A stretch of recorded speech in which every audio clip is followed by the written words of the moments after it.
كامل ريشه، الحكم الدولي السابق والمدير الكره ومشرف العام على الكره بنادي الجمارك، بنرحب بحضرتك في بورت سبورت. بسم الله الرحمن الرحيم. اهلا بيك وكابتن عمار، انت عارف يعني ده بيتك، احنا اللي بنرحب بيك في نادي الجمارك، ونتمنى ان شاء الله كده تكون سنه خير علينا وعليكم باذن الله، وربنا يكرمنا باذن الله السنه دي ان شاء الله. والله طبعا بسم الله الرحمن الرحيم، وكل شيء يعني ربنا كاتبه، كل شيء مكتوب يعني عند الله. ما كانش لنا نصيب السنه اللي فاتت اللي ربنا يكرمنا والحظ يكون في حالفنا يعني في الصعود، وحضرتك كنت متابع الحمد لله. احنا لاخر مباراه يعني كنا ربنا يكرمنا وكنا نصعد، بس وعسى ان تكرهوا شيئا وهو خير لكم، وده درس لنا الحمد لله، بين لنا حاجات كتيره. كنا اول سنه نشترك، انا عن نفسي اكتسبت خبره في السنه اللي احنا اشتركنا بيها كراجل مسؤول على الكوره في نادي الجمارك. كان هناك اخطاء وكان هناك سلبيات، الحمد لله هي ديت هتكون بمثابه الدفع ان شاء الله السنه دي اللي احنا نتلاشاها بالنسبه للاخطاء، وتكون دفع لنا ان شاء الله باذن الله. طبعا مش عايز اتكلم في حاجات السنه اللي فاتت، انا بقول السنه اللي فاتت انتهت بحلوها بمرها، زي ما قلت حضرتك يعني اتعلمنا من الاخطاء، وفي سلبيات الحمد لله، السلبيات دي بقت قدامنا هتبقى ان شاء الله ايجابيات الحمد لله. يعني ربنا كرمنا وقدرت اتعاقد مع مدير فني وجهاز فني محترم. طبعا بشكر الجهاز الفني بقياده الكابتن فتحي عبد الغني، طبعا اخ وحبيب وراجل على خلق وراجل محترم، وهي دي الحقيقه. يعني النهارده ما وفقش معانا، ممكن يوفق في فرقه ثانيه، هي الكوره كده ومجال الكوره كده، لكن احنا بنشيد بيه وبنقول له كتر خيرك يا كابتن فتحي، ما كانش الحظ معاك الحمد لله، لكن السنه دي ان شاء الله قدرنا الحمد لله نقدر نتعاقد مع جهاز فني محترم بقياده الكابتن محمود عبد الرحيم. الكابتن محمود عبد الرحيم طبعا يعني معظم الناس ما تعرفوش، اللي هو طبعا هو اول من صعد بنادي الجمارك من القسم الثالث للقسم الثاني سنه 88 موسم 88 89، والراجل يعني مشهور له بالكفاءه، له خبرات كبيره في التدريبيه سواء مصر بره مصر باذن الله. فالحمد لله يعني الراجل انا لما كلمته طبعا هو رحب بنادي بالعوده للنادي بتاعه، وبرضك الكابتن محمود ليه سبق اللي هو برضك بعد الدوره اللي صعد بيها سنه 88 89 كان ليه برضك حظ صعود النادي الجمارك مع الكابتن محمود. يعني الكابتن محمود دايما وشه كويس وحلو على النادي الجمارك، ومع الكابتن عبد الغفار شاهين طبعا مدرب من المدربين المحترمين، والكابتن جابر حسن والكابتن ايمن علي والكابتن ابراهيم دري. الجهاز يعتبر كل الجهاز كله جديد، معنا الدكتور حسام الايوبي الاخصائي العلاج الطبيعي، والحمد لله معنا مجموعه كويسه الحمد لله السنه دي ان شاء الله. مجلس الاداره طبعا الحمد لله شفتوا السنه اللي فاتت توفر جميع الامكانيات للفريق الاول، من مرتبات لمكافآت كل شيء بصراحه. ويمكن النقطه الوحيده بس اللي انا حزين عليها اللي انا ما صعدتش السنه اللي فاتت، هو اللي انا كنت نفسي اصعد عشان مجلس اداره الناس ما تاخروش عني في اي شيء ولا عن اللعيبه. فان شاء الله احنا بنوعدهم بالسنه دي ان شاء الله باذن واحد احد ان شاء الله اكون من اول الصاعدين ان شاء الله السنه دي باذن الله.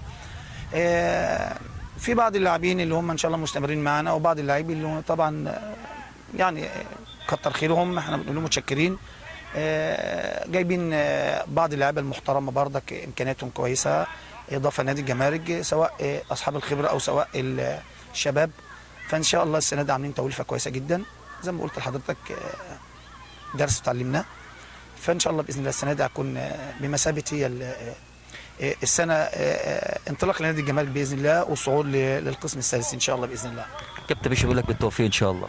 اشكرك يا كابتن عمار، وطبعا نتمنى ان شاء الله باذن الله تكون سنه خير علينا وعلى نادي الجمارك. وانا بشكر حضرتك بصفه خاصه وموقع بورت سبورت للداعم لانديه القسم الرابع، ونتمنى ان شاء الله كده لكم التوفيق ولنادي الجمارك التوفيق ان شاء الله. شكرا. بسم الله. في الحقيقه احنا بدانا من حوالي كده 12 يوم او 13 يوم كده، على امل ان احنا نكتشف عناصر جديده، ويعني وفقنا لحد ما في بعض اللعيبه، وكنا عايزين نشوف معظم لعيبه النادي المقيدين من الموسم الماضي، لكن اغلب اللعيبه يعني طمعانين ان هم يلعبوا في درجه اعلى، فاحنا بنتمنى لهم التوفيق للي عايز يمشي يعني، بس يمشي بالطريقه الرسميه والطريقه الشرعيه، لان النادي ليه حق على اي لعيب كان بيلعب في النادي عايز يمشي يجب عليه انه يسلك الطرق القانونيه. لكن في الفتره اللي فاتت دي اللي هم ال 12 يوم انا الحمد لله شفت بعض العناصر الكويسه في المجموعه اللي موجوده، وبنوعد ان شاء الله النادي ومحب النادي ان احنا بمشيئه الله تعالى لما بنشتغل عشان الصعود، مش بنشتغل عشان ان احنا نبقى مثلا في نص الجدول ولا كده. هي كل المجموعه 5 فرق، وبمشيئه الله تعالى احنا عندنا هدف واحد وهو الصعود، والسنه الجايه هتيجي تباركوا لنا ان شاء الله واحنا في الدرجه الاعلى ان شاء الله. طبعا في الفتره اللي احنا فيها دي اللاعب اللي بيمشي من اي نادي بيبص على نادي اعلى، يعني او قبل ما يجي نادي الجمارك على اساس ان احنا في الدوري القسم الرابع بيبقى عايز يلعب في دوري القسم الثالث او دوري القسم الثاني، اذا ما وفقش بيرجع لينا. لكن انا لا يعنيني كل ده، انا اللي بيعنيني في المقام الاول هو قدرات اللاعب واخلاقياته، قدراته الفنيه والبدنيه واخلاقياته. لو هو عنده قدرات بدنيه وفنيه كويسه واخلاقياته مش كويسه بنغض النظر عنه، ما بنحاولش نجيبه عندنا يعني. لكن اللي بيبقى بيتميز بالناحيه الاخلاقيه كويسه والناحيه البدنيه والفنيه ده اللي ان شاء الله بيستمر معانا مع شغلنا، ان شاء الله هيكون افضل وهيكون احسن بمشيئه الله تعالى. اتمنى من النادي، في الحقيقه انا يعني كنت بعيد عن كوره ومش عايز اشتغل فيها تاني من اللي انا شفته من بعض الانديه وتدخل ادارات الانديه وكذب بعض ادارات الانديه في وعود وما بيقدرش يوفوها. انا علشان اشتغلت في نادي الجمارك قبل كده وربنا سبحانه وتعالى اكرمني مرتين بالصعود مع الفرقه في موسم 88 89، وبعد كده عملت الفرقه الثانيه اللي صعدت سنه 2000.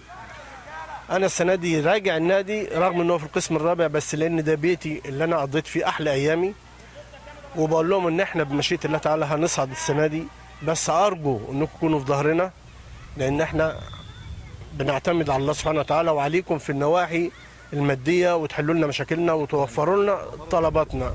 الكلام ده للاستاذ سيد عمر وللساده المحترمين اعضاء المجلس، انا قعدت معاهم في اجتماع وفي الحقيقه هم ناس محترمين جدا وعايزين يعملوا حاجه للنادي. كابتن عايزين نعرف منك مجمل اللي دار في الاجتماع دوت ومدى طموحاتهم في الصعود للقسم الثالث. هو اللي دار في الاجتماع هو كان يعني هو كان مجرد تعارف ورغبه من مجلس اداره النادي في الصعود، عندهم امل في الصعود لان السنه اللي فاتت الفرقه عملت مجهود وكده لكن لم يوفقوا في النهايه.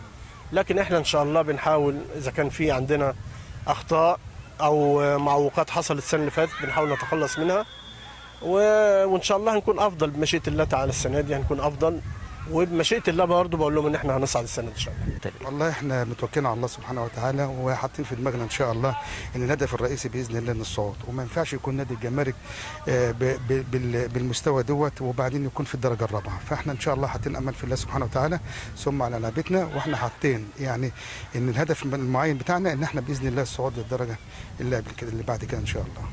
احنا جايبين لعيبه يعني كان لعيبه كويسين، عندنا زيكو وعندنا المصري وعندنا في بعض اللعيبه الكويسين الموجودين السنه اللي فاتت، في بركات وفي موافي وفي لعيبه كويسين النهارده بسم الله ما شاء الله انا شفتهم. وامبارح احنا كنا عاملين تقسيمه كبيره شويه، اتفرجنا على مستوى اللعيبه الحمد لله، طمنا وحطينا ايدينا على 20 لاعب يعتبر ان هم النواه لفريق جيد باذن الله. يعني ان شاء الله مع فتره الاعداد ومع الشغل اللي ان شاء الله في المستقبل هتكون عندنا فرقه باذن الله تنافس وان شاء الله يكون هدفها باذن الله الصعود. والله الباشمهندس سيد احنا اول مره اتعرف بحضرته وقعدنا معاهم مجلس اداره ناس محترمين جدا. المفاجاه بالنسبه لي ان هم فاهمين كويس قوي وعارفين ايه اللي بيحصل. لما اتكلمنا معاهم في الكوره لقيت ناس على وعي كبير والناس فاهمه ايه الكوره وعارفين ايه. انا اقول لهم بصراحه يعني انا بشكركم على ثقتكم فينا ونتمنى من الله ان انتم تقفوا جنبنا واحنا نقف جنبكم عشان الهدف بتاعنا احنا وهم الصعود باذن الله. والله حضرتك شايف الجهاز الفني عامل ازاي، اذا كان الكابتن محمود عبد الرحيم ولا الكابتن عبد الغفار شاهين، احنا كلنا جايين متطوعين اللي احنا نطلع الفرقه دي درجه اولى ان شاء الله باذن الله. باذن الله ان شاء الله ده طموحنا اللي احنا ان شاء الله نصعد بالفرقه باذن الله. والله في لعيبه من القدام في لعيبه كتير موجوده من عندنا من القدام وفي لعيبه هتمشي وفي لعيبه كتير جايه كويسه، فاحنا الحمد لله يعني بنحاول نعمل توليفه بين الاثنين وان شاء الله يطلع بنتيجه كويسه اللي احنا بيبقى معانا فرقه كويسه باذن الله. في طبعا في لعيبه لسه جديده ابرز مثلا عايزين نعرف من خلالك ابرز اللاعبين الموجودين. والله احنا معانا اللاعب زيكو اللي ممكن تعرفه كان بيلعب في النادي المصري، ومعانا المصري مواليد 87 ومعانا المصري برضه لاعب كان عندنا في النادي المصري ولاعب كوره كويس. في لاعب جالنا اسمه بندق اسمه عبد الله شاورته بندق، من عندنا من بورسعيد برده، كان بيلعب في نادي الشعر، لعيب كوره كويس، يعني في معظم في لعيبه كتير جايه كويسه.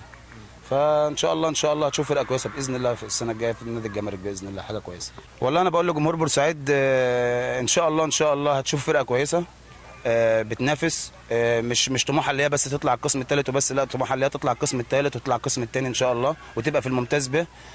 امكانيات النادي كويسه، عندنا مجلس اداره متفاهم جدا، عاوز يعمل كل حاجه كويسه للفرقه. فان شاء الله باذن الله احنا املنا في ربنا كبير، وان شاء الله الفرقه تصعد باذن الله.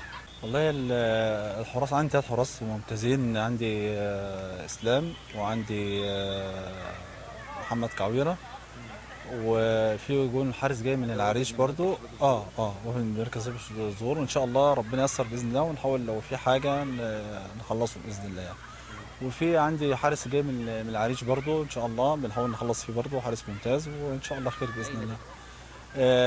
اتحاد سينا، بيلعب في اتحاد سينا، وجي امبارح اتمرن معانا هنا، وانا شفته في التمرين ما شاء الله حارس كويس، ويبقى 3 حراس باذن الله، يبقوا 3 حراس يشيلوا الفرقه ويكونوا سبب من اسباب الصعود ان شاء الله للنادي باذن الله. يعني فكرت كده من خلالك ان مفيش اي مشاكل بالنسبه لمركز حراسه المرمى؟ لا الحمد لله، الحراسه كده الحمد لله كده مستعدين استعداد تام للمرحله اللي جايه ان شاء الله، لان احنا عندنا هدف الصعود باذن الله، والحراس عندي ان شاء الله يكونوا هم سبب من اسباب الصعود لنادي الجمارك السنه دي ان شاء الله باذن الله. لا السيد سيد عمر راجل محترم جدا، وراجل متفاهم، وراجل فاهم فكره على اعلى مستوى، وراجل عنده طموح ان هو يصعد، مش الدرجه الثانيه، عايز يصعد للدوري الممتاز، والامكانيات موجوده الحمد لله. وانا بقول لجمهور بورسعيد والله اقفوا جنب النادي المصري، والنادي المصري ان شاء الله السنه دي يعمل حاجه كويسه للبلد، ويبقوا بجانب ان شاء الله الاستاذ سمير حلبيه وامكانيات النادي باذن الله، وربنا ييسر ناخد بطوله ان شاء الله السنه دي النادي المصري باذن الله. التوفيق يا كابتن ايمن ان شاء الله. كابتن عمرو ما تحبش منك، متشكرين قوي كابتن عمرو، متشكرين يا كابتن عمرو. طبعا بعد الحمد لله سبحانه وتعالى، يعني ان شاء الله هو في نخبه من اللاعيبه الجدد، لكن مجلس الاداره لغايه وقتنا هذا يعني ما حطيناش القائمه الاولى، نظرا ان في شويه بعض مش خلافات يعني نقول، لكن في بعض اللاعيبه عايزه تمشي، طبعا لها مطالب، ولكن الجهاز الفني بيستوعب كل الامور دي، وان شاء الله الحمد لله النهارده تعتبر البدايه الاولى الحقيقيه. يعني احنا بقالنا الوقت حوالي من يوم 17/7 واحنا شغالين. طبعا الكابتن محمود عبد الرحيم عمل تجمع وشاف جميع العناصر، والنهارده بدأ البدايه الاولى بدايه فتره الاعداد، زي ما احنا شايفين النخبه اللي هي من اللاعبين، اللي هي في لاعبين جايين من نادي الغزل كابتن عدويه، وفي بعض اللاعبين جايين من نادي الظهور، وان شاء الله يكون بدايه موفقه ان شاء الله باذن الله. من كلام حضرتك مفيش استقرار حتى الان على القائمه؟ لا القائمه احنا يعني هو القيد مفتوح لغايه 4/8 لغايه الساعه 3 العصر. فاحنا بنمهل الجهاز الفني بحيث ان احنا نقف على القائمه الاولى اللي احنا هنبعتها ان شاء الله. احنا يعني يمكن كانت فرصتي الاولى بالشغل في نادي المريخ، يعني كمدير اداري هناك لقطاع الناشئين، وطبعا استفدت منهم خبرات كبيره، وعلى راسهم الكابتن مرسي سرحان وكابتن محمود بكري وكابتن علي شلبي، واستفدنا منهم يعني استفاده عظيمه.